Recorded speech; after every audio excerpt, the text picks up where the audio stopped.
Ayam. Halo guys, assalamualaikum warahmatullahi wabarakatuh. Ketemu lagi dengan saya Abdurrahman Sila Kaisan.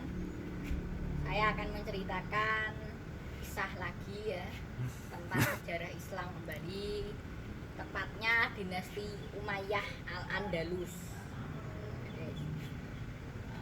Saya Abdurrahman Sila Kaisan akan bercerita mengenai dinasti Umayyah Al-Andalus. Banyak dari kalian yang mungkin tidak pernah mendengar kata dinasti Umayyah Al-Andalus atau tidak pernah mendengar kata apa sih itu dinasti Umayyah. Dalam sejarah Islam, dinasti Umayyah dibagi menjadi dua, yaitu dinasti Umayyah yang berada di Syam, yaitu di wilayah Syria, dan juga dinasti Umayyah Al-Andalus atau dinasti Umayyah yang berada di daerah Spanyol modern. Kali ini saya akan bercerita mengenai dinasti Umayyah yang berada di Al-Andalus. Karena pembahasan saya mengenai dinasti Umayyah di Syam sudah saya ceritakan dulu di pembahasan dulu. Jadi sekarang saya akan menceritakan dinasti Umayyah Al-Andalus. Apakah waktu berkuasa dinasti Umayyah di Syam sama Al-Andalus itu sama? Beda. Jadi yang berkuasa pertama dulu itu adalah dinasti Umayyah di Syam. Baru kemudian dinasti Umayyah Al-Andalus. Perlu kalian ketahui, dinasti Umayyah Al-Andalus didirikan oleh seorang pelarian. Jadi ceritanya adalah ketika menjelang akhir-akhir keruntuhan dinasti Umayyah di Syam, saat itu Marwan II, yakni khalifah terakhir dari dinasti Umayyah di Syam, atau Marwan bin Muhammad, digulingkan oleh pimpinan pemberontak yang berasal dari Bani Abbas, yang merupakan paman dari baginda Rasulullah Shallallahu Alaihi Wasallam. Hal ini dilakukan karena Bani Abbas sendiri salah satunya adalah keturunan dari Rasulullah Shallallahu Alaihi Wasallam, sehingga Abdul Abbas As-Saffah memilih pemberontakan ini dan berhasil menangkap Marwan II. Sebenarnya Abdurrahman I atau Abdurrahman Ad-Dakhil, ya, bukan Abdurrahman Sila Kaisan. Abdurrahman I atau Abdurrahman Ad-Dakhil adalah salah satu dari anggota keluarga Bani Umayyah terakhir yang berhasil meloloskan diri. Pada saat itu Abdul Abbas As-Saffah memerintahkan kepada semua pendukungnya, kepada semua jenderalnya agar menangkap dan membunuh seluruh anggota keluarga Bani Umayyah yang tersisa. Jadi saat itu Abdurrahman Ad-Dakhil dikepung dari segala penjuru oleh pasukan dari Bani Abbas. Ya.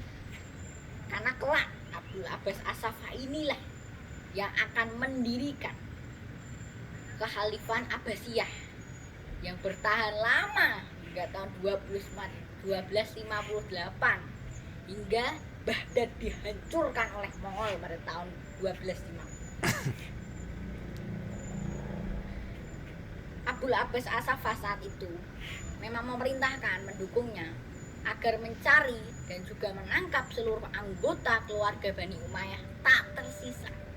Abdurrahman Ad-Dakhil saat itu tidak punya cara lain selain keluar dari Syam atau Syria, sehingga ia itu seperti bermigrasi.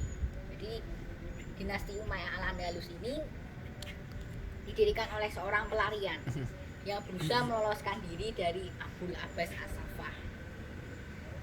Pertama-tama ia melarikan diri menuju ke barat, yakni menuju ke Mesir. Akan tetapi di Mesir ternyata masih tidak aman. Karena apa?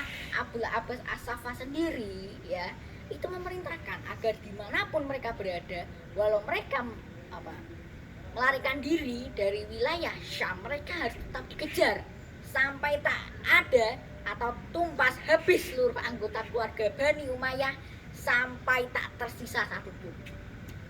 Sehingga karena Abdurrahman I itu merasa tak aman di Mesir karena pasukan Bani Abbas terus mengejarnya, yakinnya mengembara hingga ke wilayah Maghrib atau wilayah Afrika Utara, lewati Tunisia hingga ke Maroko. Namun di sana ia masih tidak aman. Ya. Ia bersembunyi, tapi selalu tidak aman. Ia akhirnya menyeberang ke utara, tepatnya ke wilayah Andalusia atau Spanyol.